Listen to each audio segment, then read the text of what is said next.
وكذلك بعثناهم ليتساءلوا بينهم قال قائل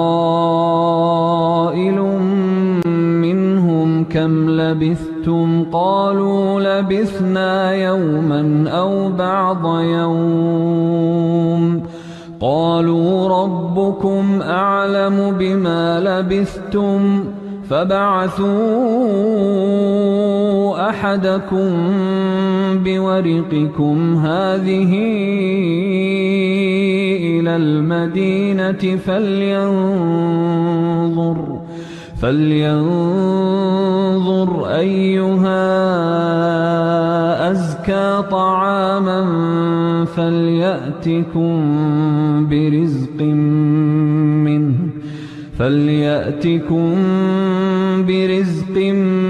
منه وليتلطف ولا يشعرن بكم أحدا.